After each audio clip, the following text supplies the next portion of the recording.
सत श्री अकाल, स्वागत है सारे ही दर्शकों का। मैं हाँ गगनदीप सिंह लैके हाजिर हाँ पंजाब दीआं ताज़ा खबरां।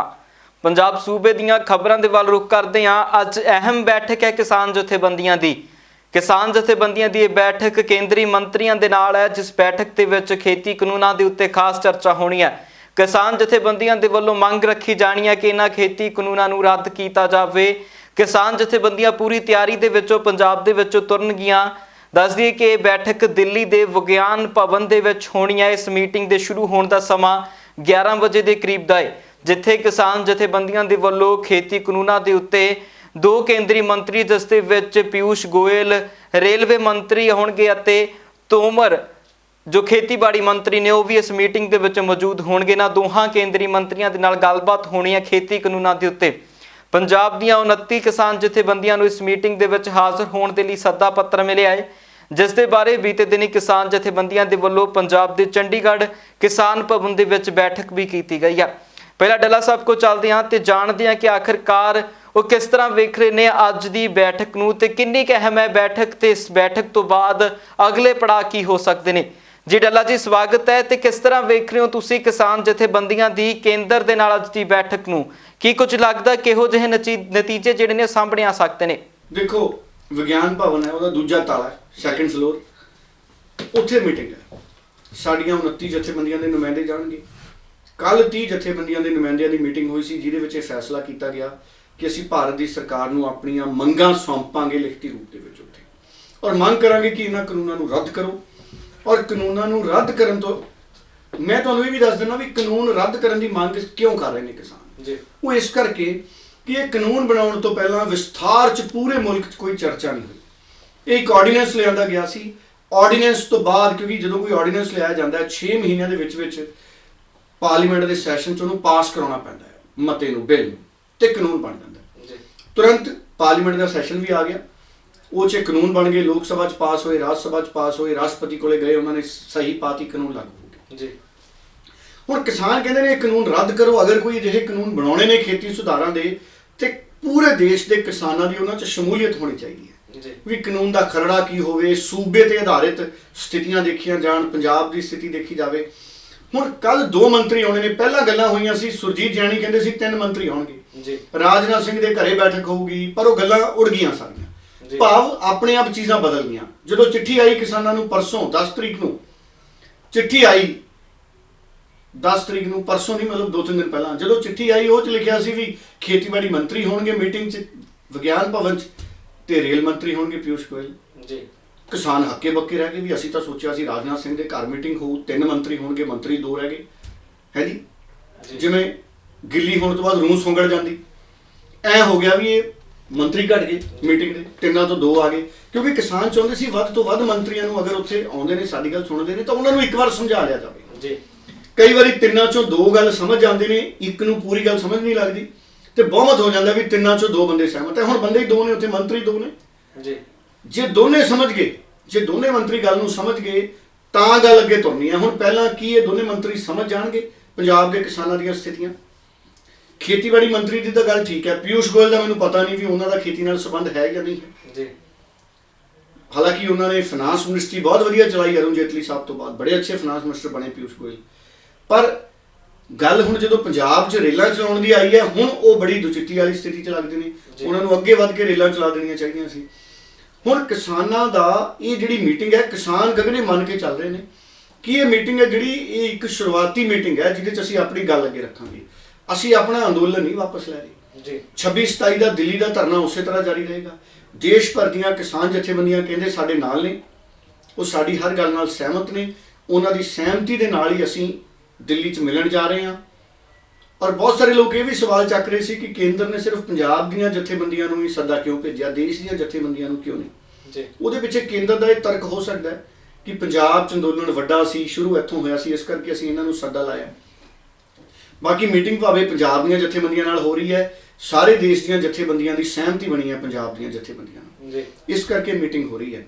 और मैनूं ये लगता है कि अगर केंद्रीय मंत्री किसानां दी गल समझ गए, कोई उन्होंने हाँ पक्षी हुंगारा दिता भी हाँ असीं खेती कानूनां च बदला लई, कानून च बदला लई, या रद्द करन लई असीं प्रधानमंत्री तक पहुँच करांगे या JP नड्डा तक पहुँच करांगे, ਫਿਰ ਤਾਂ ਇਹਨੂੰ ਸਕਾਰਾਤਮਕ ਮੀਟਿੰਗ ਮੰਨਾਂਗੇ, ਹਾਂ ਪੱਕੀ ਮੀਟਿੰਗ ਮੰਨਾਂਗੇ, ਨਹੀਂ ਤਾਂ ਇਹ ਮੰਨਾਂਗੇ ਵੀ ਇਹ ਇੱਕ ਸਧਾਰਨ ਮੀਟਿੰਗ ਸੀ। ਉਸ ਤੋਂ ਬਾਅਦ ਵੇਖਦੇ ਆ ਸਰਕਾਰ ਦਾ ਰੁਖ ਕੀ ਹੈ, ਕਿਸਾਨਾਂ ਦਾ ਕੀ ਹੈ।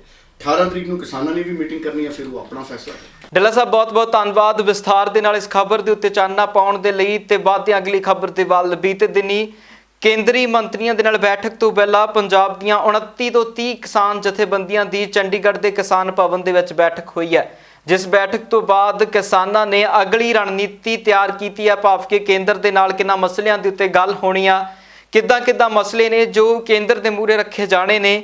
ਤੇ ਉਹਨਾਂ ਦੀ ਮੁੱਖ ਮੰਗ ਕੇਂਦਰ ਸਰਕਾਰ ਦੇ ਕੋਲੋਂ ਖੇਤੀ ਕਾਨੂੰਨਾਂ ਨੂੰ ਰੱਦ ਕਰਵਾਉਣ ਦੀ ਹੈ। ਦੱਸਦੀ ਕਿ ਕਿਸਾਨ ਜਥੇਬੰਦੀਆਂ ਨੇ ਇਹ ਵੀ ਐਲਾਨ ਕੀਤਾ ਹੈ ਕਿ ਜੇਕਰ ਕਿਸਾਨਾਂ ਨੂੰ ਦੁਬਾਰਾ ਸਮਝਾਉਣ ਦੀ ਕੋਸ਼ਿਸ਼ ਕੀਤੀ ਗਈ ਤਾਂ ਕਿਸਾਨ ਸੰਘਰਸ਼ ਹੋਰ ਤੇਜ਼ ਕਰਾਂਗੇ। ਇਸ ਦੇ ਨਾਲ ਹੀ 26 ਅਤੇ 27 ਤਰੀਕ ਤੇ ਜੋ ਦਿੱਲੀ ਚਲੋ ਦੇ ਨਾਅਰੇ ਨੂੰ ਵੀ किसान जथेबंदियां ने बरकरार रखा। कि कुछ कहना किसान जथेबंदियां दा आओ प्रेस कॉन्फ्रेंस के जरिए सुनते हैं।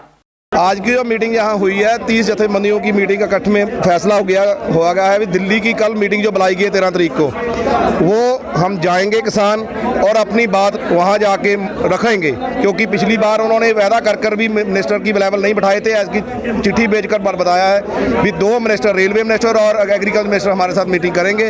हम अपनी बात रखने के लिए तैयार हैं और टेबल से कभी भी जथेबंदी भागी नहीं बात करने में।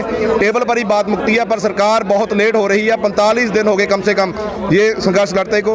सरकार अपनी कमियां छुपाने के लिए इसको संघर्ष को कभी सियासी रूप दे रही है और क्या कभी कोई और बात कर रही है। 26 तारीख का जो आपका दिल्ली मार्च का, उसकी क्या रूपरेखा रहेगी? 26 तारीख को जो दिल्ली मार्च करना है वो पूरे भारत में जथेबंदी करेंगी। कम से कम 300 या 350 जथेबंदी उसमें हिस्सा लेंगी और पूरा दिल्ली का घेराव कर दिल्ली को घेरा जाएगा। उसमें पंजाब की तरफ से हजारों ट्रैक्टर और लाखें किसान वहाँ पहुँचकर अपनी इस संघर्ष में साथ देंगे। उधर गुरदासपुर तो मैंबर पार्लीमेंट ਅਤੇ ਫਿਲਮੀ ਅਦਾਕਾਰ ਸਨੀ ਦਿਓਲ ਦੇ ਵੱਲੋਂ ਪੰਜਾਬ ਦੇ ਮੁੱਖ ਮੰਤਰੀ ਕੈਪਟਨ ਅਮਰਿੰਦਰ ਸਿੰਘ ਨੂੰ ਚਿੱਠੀ ਲਿਖੀ ਗਈ ਹੈ, ਜਿਸ ਚਿੱਠੀ ਦੇ ਵਿੱਚ ਉਹਨਾਂ ਨੇ ਅਪੀਲ ਕੀਤੀ ਹੈ ਕੈਪਟਨ ਅਮਰਿੰਦਰ ਸਿੰਘ ਨੂੰ ਕਿ ਉਹ ਕੇਂਦਰ ਦੇ ਨਾਲ ਰਲ ਕੇ ਪੰਜਾਬ ਦੀ ਰੇਲ ਸੇਵਾਵਾਂ ਨੂੰ ਬਹਾਲ ਕਰਵਾਉਣ। ਉਹਨਾਂ ਨੇ ਕੇਂਦਰ ਸਰਕਾਰ ਦੀ ਮਦਦ ਕਰਨ ਦੇ ਲਈ ਇਹ ਚਿੱਠੀ ਪੱਤਰ ਕੈਪਟਨ ਅਮਰਿੰਦਰ ਸਿੰਘ ਨੂੰ ਲਿਖੀ ਹੈ। ਇਸ ਦੇ ਵਿੱਚ ਉਹਨਾਂ ਨੇ ਜ਼ਿਕਰ ਕੀਤਾ ਹੈ ਕਿ ਪੰਜਾਬ ਦੀ उन्नत जो सनतकार ने उन्होंने दे नाल संबंधित ने जिन्हां दे वल्लों उन्न दा जां होर कारोबार कीते जांदे ने, वो कारोबारां नूं बहुत डूंगा नुकसान होया ते नाल ही उन्होंने इस मौके दे उत्ते रेलवे नुकसान दी भी जिक्र कीता। उन्हां दा कहना है कि रेलवे नूं भी 1200 करोड़ के करीब का नुकसान हुण तक हो चुकिया है पंजाब दे विच रेलां रुकण दे कारण। सो इन्हां सारियां गल्लां बातां नूं लैके एक चिट्ठी कैप्टन अमरिंदर सिंह नूं लिखी है सनी दिओल ने। दसदे कि सनी दिओल दा कहना सी कि मुख मंत्री अर्थ व्यवस्था नूं बचाउण दे लई ਸਮੁੱਚੀ ਰੇਲ ਸੇਵਾਵਾਂ ਨੂੰ ਯਕੀਨੀ ਬਣਾਉਣ ਮਹੀਨਾ ਭਰ ਚੱਲੇ ਪ੍ਰਦਰਸ਼ਨ ਦੇ ਕਾਰਨ ਪੰਜਾਬ ਦੀ ਅਰਥ ਵਿਵਸਥਾ ਬੁਰੀ ਤਰ੍ਹਾਂ ਪ੍ਰਭਾਵਿਤ ਹੋਈ ਹੈ। ਕਿਸਾਨਾਂ ਨੇ ਖੇਤੀ ਕਾਨੂੰਨਾਂ ਦੇ ਖਿਲਾਫ ਕੇਂਦਰ ਦੀ ਆਵਾਜਾਈ ਮੁਅੱਤਲ ਕੀਤੀ ਹੋਈ ਹੈ।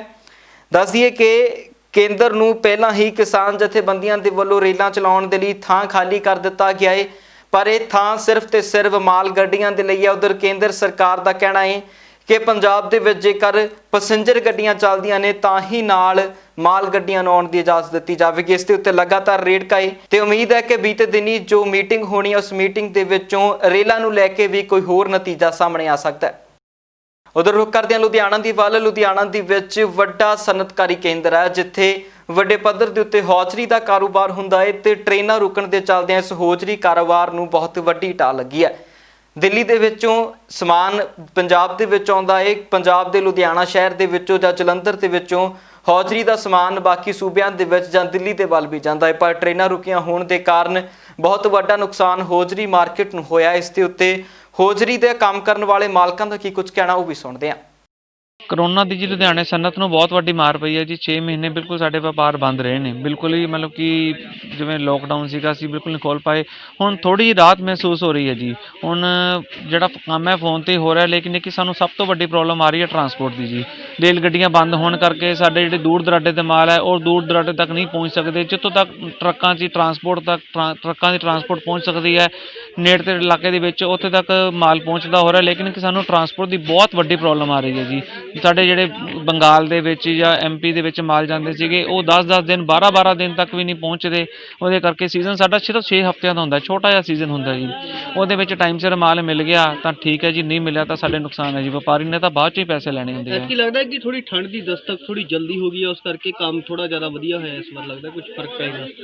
ਨਹੀਂ, ਉਹ ਤਾਂ ਮੌਸਮ ਦਾ ਮਿਜ਼ਾਜ ਤਾਂ ਪਹਿਲਾਂ ਇਹਨਾਂ ਨੂੰ ਠੰਡਾ ਜੀ ਟਾਈਮ ਦੇ ਹਿਸਾਬ ਨਾਲ ਠੀਕ ਹੈ, ਲੇਕਿਨ ਸਭ ਤੋਂ ਵੱਡੀ ਮਾਰ ਪੈ ਰਹੀ ਹੈ ਸਾਨੂੰ ਕਰੋਨਾ ਦੀ ਕਹਿ ਲਓ, ਲੇਕਿਨ ਇਹ ਕਿ ਕੁਛ ਆਰਥਿਕ ਨੀਤੀਆਂ ਸਰਕਾਰਾਂ ਦੀਆਂ, ਚਾਹੇ ਸੈਂਟਰ ਦੀਆਂ ਹੋਣ ਚਾਹੇ ਪੰਜਾਬ ਸਰਕਾਰਾਂ ਦੀਆਂ ਹੋਣ, ਉਹ ਰੂਲਸ ਆਪਸ 'ਚ ਤਾਲਮੇਲ ਨਾ ਹੋਣ ਕਰਕੇ ਸਾਡੇ ਵਪਾਰੀਆਂ ਦਾ ਬਹੁਤ ਵੱਡਾ ਨੁਕਸਾਨ ਹੋ ਰਿਹਾ। ਸਾਡੇ ਦੇਖੋ ਜੀ, ਸਾਡੇ ਕੋਲ ਰਾਜਸਥਾਨ, ਬਿਹਾਰ, UP, ਹਿਮਾਚਲ, J&K ਮਤਲਬ ਹੋਰ ਵੀ 1-2 ਸਟੇਟਾਂ ਤੋਂ ਜਿਹੜਾ ਮੇਨ ਇੱਥੇ ਕਸਟਮਰ ਰੂਟੀਨ ਵਾਈਜ਼ ਆਂਦਾ ਵਾ, ਕਿ ਜਿਹੜਾ ਇਸ ਵਾਰ ਨਜ਼ਰ ਨਹੀਂ ਆ ਰਿਹਾ ਸਾਨੂੰ। ਡਰ ਰਿਹਾ ਕਿ ਉਹਨਾਂ ਦੇ ਮਨ ਦੇ ਵਿੱਚ ਡਰ ਦਾ ਮਾਹੌਲ ਹੈ ਜੀ, ਕਿ ਜਿਸ ਤਰ੍ਹਾਂ ਪਹਿਲਾਂ ਲੋਕਡਾਊਨ ਕੱਟਿਆ ਤੇ ਹੁਣ ਕਿਸਾਨ ਜਥੇਬੰਦੀਆਂ ਦਾ ਥੋੜਾ ਉਹਨਾਂ 'ਚ ਹੈ ਵੀ ਰੋਸ ਪ੍ਰਦਰਸ਼ਨ ਚੱਲ ਰਹੇ ਨੇ, ਰੇਲਵੇ ਟਰੈਕਸ ਬੰਦ ਨੇ, ਕਿ ਅਸੀਂ ਕਿਤੇ ਇੱਥੇ ਹੀ ਨਾ ਫਸ ਜਾਈਏ। ਜੀ ਵਧੇਗਾ ਤਾਂ ਨਹੀਂ ਕੰਮਕਾਰ, ਕਿਉਂਕਿ ਲੋਕਾਂ ਦੇ ਕੰਮਕਾਰ ਬਹੁਤ ਘੱਟ ਨੇ ਤੇ ਕੰਮਾਂ 'ਚ ਬਹੁਤ ਘਾਟਾ ਪਿਆ ਲੋਕਾਂ ਨੂੰ। ਲੋਕਾਂ ਕੋਲ ਪੈਸੇ ਵੀ ਨਹੀਂ ਇੰਨੇ ਹੈਗੇ, ਜਿੰਨੀ ਪ੍ਰੋਸੈਸਿੰਗ ਪਹਿਲਾਂ ਸਾਨੂੰ ਹੁੰਦੀ ਸੀ ਉਨੀ ਪ੍ਰੋਸੈਸਿੰਗ ਸ਼ਾਇਦ ਇਸ ਟਾਈਮ ਨਹੀਂ ਹੋਗੀ। ਬੀਤੇ 6 ਮਹੀਨਿਆਂ ਤੋਂ ਵੱਧ ਦਾ ਸਮਾਂ ਹੋ ਚੁੱਕਿਆ ਹੈ ਜਦੋਂ ਤੋਂ ਪੂਰੇ ਵਿਸ਼ਵ ਦੇ ਵਿੱਚ ਮਹਾਮਾਰੀ ਨੇ ਸਾਰੇ ਵਿਸ਼ਵ ਨੂੰ ਚਪੇਟ ਦੇ ਵਿੱਚ ਲਿਆ ਸੀ,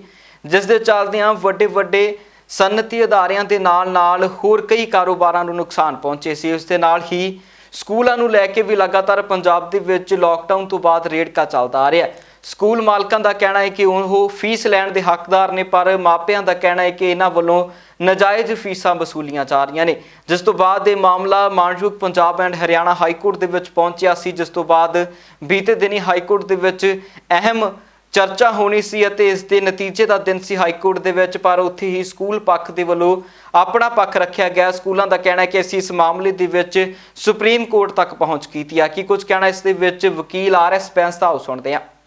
Punjab and Haryana private schools association ਨੇ ਜਿਹੜੀ ਰਿਟ ਕੀਤੀ ਸੀ ਕਿ ਲਾਕਡਾਊਨ ਦੇ ਦੌਰਾਨ ਸਾਨੂੰ ਹੱਕ ਹੈ ਫੀਸਾਂ ਲੈਣ ਦਾ, ਤੇ ਸਿੰਗਲ ਜੱਜ ਨੇ ਉਹਨਾਂ ਦੇ ਹੱਕ ਵਿੱਚ ਫੈਸਲਾ ਕਰਦਾ ਸੀ। ਉਹਦੀ ਅਪੀਲ ਪੇਰੈਂਟਸ ਐਸੋਸੀਏਸ਼ਨ ਨੇ ਕੀਤੀਆਂ ਸੀ। ਉਹ ਅਪੀਲਸ ਦੇ ਵਿੱਚ ਉਹਨਾਂ ਨੇ ਪਿਛਲੀ ਹੀਅਰਿੰਗ 'ਤੇ ਪੁਰਾਣਾ ਜਿਹੜਾ ਆਰਡਰ ਸੀ ਸਿੰਗਲ ਜੱਜ ਦਾ, ਉਹਨੂੰ ਕਾਫੀ ਡਿਲਿਊਟ ਕਰਤਾ ਸੀ। ਇਹ ਕਹਿ ਦਿੱਤਾ ਸੀ ਕਿ ਉਨੀ ਹੀ ਫੀਸ ਲੈ ਸਕਦੇ ਜੇ ਤੁਸੀਂ ਕੁਝ ਕੰਮ ਕਰਦੇ ਹੋ, ਬਾਕੀ ਕੋਈ ਚੀਜ਼ ਨਹੀਂ ਲੈ ਸਕਦੇ, ਕੋਈ ਫੀਸ ਨਹੀਂ ਲੈ ਸਕਦੇ ਟਰਾਂਸਪੋਰਟ ਦੀ ਜਾਂ ਖੇਲਾਂ ਦੀ ਜਾਂ ਸਪੋਰਟਸ ਦੀ। ਸਿਰਫ ਟਿਊਸ਼ਨ ਫੀ ਉਹ ਵੀ ਉਹੀ ਸਕੂਲ ਲੈਣਗੇ ਜਿਹੜੇ ਐਕਚੁਅਲੀ ਅਸਲ ਵਿੱਚ ਆਨਲਾਈਨ ਕਲਾਸਾਂ ਹਰ ਰੋਜ਼ ਦਿੰਦੇ। ਸੋ ਬੜਾ ਫਰਕ ਹੈ ਈਮੇਲ ਭੇਜਣਾ, ਮੈਸੇਜ ਭੇਜਣੇ ਜਾਂ WhatsApp 'ਤੇ ਭੇਜਣਾ, ਅਤੇ ਹਰ ਰੋਜ਼ ਆਨਲਾਈਨ ਕਲਾਸਾਂ ਲਗਾਉਣੀਆਂ ਜਿਸ ਤਰ੍ਹਾਂ ਕਲਾਸ ਐਕਚੁਅਲੀ ਲੱਗਦੀ ਹੈ। ਅਤੇ ਉਹਦੇ ਖਿਲਾਫ ਅੱਜ ਸੁਣਵਾਈ ਹੋਣੀ ਸੀ, ਪੱਕੀ ਹੀਅਰਿੰਗ, ਕਿ ਅਪੀਲ ਦੀ ਫਾਈਨਲ ਸੁਣਵਾਈ ਦਾ ਅੱਜ ਦਿਨ ਸੀ। ਪਿਛਲੇ ਆਰਡਰਾਂ ਵਿੱਚ ਲਿਖਿਆ ਹੋਇਆ ਸੀ, ਮਗਰ ਅੱਜ ਸਕੂਲਾਂ ਦੇ ਵਕੀਲ ਨੇ ਕਿਹਾ ਕਿ ਜੀ ਅਸੀਂ ਤੁਹਾਡੇ ਆਰਡਰ ਦੇ ਖਿਲਾਫ ਸੁਪਰੀਮ ਕੋਰਟ ਗਏ ਹੋਏ। ਸੁਪਰੀਮ ਕੋਰਟ ਨੇ 16 ਨਵੰਬਰ ਦੀ ਤਰੀਕ ਰੱਖੀ ਹੋਈ ਹੈ, ਅਤੇ ਸੰਭਾਵਨਾ ਇਸ ਕਰਕੇ ਤੁਸੀਂ ਇਹ ਦੱਸਣਾ ਚਾਹੁੰਦੇ ਅਸੀਂ ਤੁਹਾਨੂੰ। ਅਤੇ ਇਹ ਦੇਖ ਕੇ ਫਿਰ ਜੱਜ ਸਾਹਿਬ ਨੇ ਕਿਹਾ ਕਿ ਫਿਰ ਅਸੀਂ ਸੁਪਰੀਮ ਕੋਰਟ ਦੇਖ ਲੈਂਦੇ ਹਾਂ, ਜੇ ਸੁਪਰੀਮ ਕੋਰਟ ਸਾਡੇ ਆਰਡਰ ਨੂੰ ਗਲਤ ਮੰਨਦਾ, ਠੀਕ ਮੰਨਦਾ ਜਾਂ ਕੋਈ ਹੋਰ ਫਰਦਰ ਆਰਡਰ ਕਰਦਾ ਹੈ, ਅਤੇ ਪ੍ਰੋਪਰਾਈਟੀ ਇਹੀ ਡਿਮਾਂਡ ਕਰਦੀ ਹੈ ਕਿ ਅਸੀਂ ਸੁਣਵਾਈ ਨੂੰ ਡੈਫਰ ਕਰ ਦਈਏ। ਤਰੀਕ ਦਾ ਹਲੇ ਪਤਾ ਨਹੀਂ, ਬਟ ਉਹਨਾਂ ਨੇ ਸੁਣਵਾਈ ਡੈਫਰ ਕਰਤੀ। 16 ਨਵੰਬਰ ਤੋਂ ਬਾਅਦ ਹੀ ਹੁਣ ਤਰੀਕ ਪਏਗੀ। ਪੂਰੇ ਭਾਰਤ ਦੇ ਵਿੱਚ ਤਿਉਹਾਰਾਂ ਦਾ ਸੀਜ਼ਨ ਹੈ, ਜਿਸ ਦੇ ਚੱਲਦਿਆਂ ਦੀਵਾਲੀ ਅਤੇ ਧਨਤੇਰਸ ਦੇ ਚੱਲਦਿਆਂ ਸਾਰੇ ਬਾਜ਼ਾਰਾਂ ਦੇ ਵਿੱਚ ਭੀੜ ਨਜ਼ਰ ਆਈ ਹੈ। ਬਾਜ਼ਾਰਾਂ ਦੇ ਵਿੱਚ ਖਰੀਦੋ ਫਰੋਖਤ ਕਰਨ ਵਾਲੇ ਲਗਾਤਾਰ ਬਾਜ਼ਾਰਾਂ ਦੇ ਵਿੱਚ ਆ ਰਹੇ ਨੇ ਤੇ ਧਨਤੇਰਸ ਦੇ ਮੌਕੇ ਦੇ ਉੱਤੇ ਖਾਸ ਸਮਾਨ ਖਰੀਦਣ ਦੀ ਵੀ ਪਰੰਪਰਾ ਭਾਰਤ ਦੇ ਵਿੱਚ ਹੈ, ਜਿਸ ਦੇ ਚੱਲਦਿਆਂ ਬਾਜ਼ਾਰਾਂ ਦੇ ਵਿੱਚੋਂ ਇੱਕ ਪਾਸੇ ਜਿੱਥੇ ਰੌਣਕਾਂ ਨਜ਼ਰ ਆਈਆਂ, ਉੱਥੇ ਹੀ ਬਾਜ਼ਾਰਾਂ ਦੇ ਵਿੱਚ ਲੋਕਾਂ ਦੇ ਵਿੱਚ ਮਹਾਮਾਰੀ ਦਾ ਡਰ ਨਜ਼ਰ ਨਹੀਂ ਆਇਆ। ਨਾ ਹੀ ਲੋਕਾਂ ਦੇ ਮੂੰਹ ਦੇ ਉੱਤੇ ਮਾਸਕ ਸੀ ਅਤੇ ਨਾ ਹੀ ਸੋਸ਼ਲ ਡਿਸਟੈਂਸਿੰਗ ਦੇਖਣ ਨੂੰ ਨਜ਼ਰ ਆਈ। 50% ਰਿਸਪੌਂਸ ਹੈ ਜੀ। ਲੋਕ ਪਰਚੇਜ ਆਪਣੀ ਜਿਹੜੀ ਹੈ ਸਿਰਫ ਧਨਤੇਰਸ ਦਾ ਇੱਕ ਤਿਉਹਾਰ ਆਪਣਾ ਇੱਕ ਸ਼ਗਨ ਕਰਦੇ ਪਏ, ਪਰ ਜੋ ਪਰਚੇਜ ਕਰਦੇ ਸੀ ਪਿਛਲੇ ਸਾਲ ਉੱਦਾਂ ਪਰਚੇਜ ਨਹੀਂ ਕਰ ਰਹੇ। ਧਨਤੇਰਸ ਕਰਕੇ ਆਏ ਆ ਜੀ। ਇਹ ਸੁੱਖ ਸ਼ਾਂਤੀ ਦੀ ਦੀਵਾਲੀ ਸਾਰਿਆਂ ਲਈ ਬੀਤੇ ਜੀ। ਹਾਂਜੀ, ਬਸ ਜਿਸ ਹਿਸਾਬ ਨਾਲ ਮਾਹੌਲ ਆ ਇਸ ਟਾਈਮ ਸਾਰਿਆਂ ਲਈ। ਦੇਖੋ ਜੀ ਫਰਕ ਤਾਂ ਦੇਖੋ ਜੀ, ਆਹ ਕਰੋਨਾ ਕਰਕੇ ਹਰੇਕ ਚੀਜ਼ ਤੇ ਫਰਕ ਪਿਆ ਵਾ, ਲੋਕਾਂ ਦੇ ਰਹਿਣ ਸਹਿਣ ਤੇ। ਬਾਕੀ ਸਾਰਿਆਂ ਲਈ ਇਹੀ ਕਹਾਂਗਾ ਕਿ ਸੁੱਖ ਸ਼ਾਂਤੀ ਦੀ ਦੀਵਾਲੀ ਬੀਤੇ ਜੀ ਬਸ। ਮਹੱਤਵ ਹੈ ਅੱਜ ਦੇ ਤਿਉਹਾਰ ਤੇ ਲੋਕੀ ਬਰਤਨ ਵਗੈਰਾ ਖਰੀਦਦੇ, ਸ਼ੁਭ ਹੁੰਦੇ ਖਰੀਦਣੇ ਧਨਤੇਰਸ ਤੇ। ਸਾਹ ਤੇ 50% ਹੀ ਹੈਗਾ ਜੀ, ਸਾਹ ਕੋਈ ਇੰਨਾ ਨਹੀਂ ਹੈਗਾ, ਲੋਕਾਂ ਕੋਲ ਪੈਸਾ ਹੀ ਨਹੀਂ ਹੈਗਾ। ਕਰੋਨਾ ਕਰਕੇ ਬਹੁਤ ਮੰਦਾ, ਮਾਰਕੀਟ ਬਹੁਤ ਠੰਡੀ ਹੈ। ਹਾਂਜੀ ਦੇਖੋ ਕੱਲ ਦੀ ਉਮੀਦ ਤੇ ਆਈ ਹੈ ਜੀ, ਉਮੀਦ ਤੇ ਹੀ ਜਿੰਦੇ ਆ। ਪੰਜਾਬ ਇਸ ਵੇਲੇ ਦੇ ਵਿੱਚ ਫਿਲਹਾਲ ਦੇ ਲਈ ਨਹੀਂ, ਫਿਰ ਮੁੜ ਹਾਜ਼ਰ ਹੋਵਾਂਗੇ ਨਵੀਆਂ ਤੇ ਤਾਜ਼ਾ ਅਪਡੇਟਸ ਦੇ ਨਾਲ। ਤਦ ਤੱਕ ਲਈ ਮੈਨੂੰ ਦਿਓ ਇਜਾਜ਼ਤ। ਧੰਨਵਾਦ।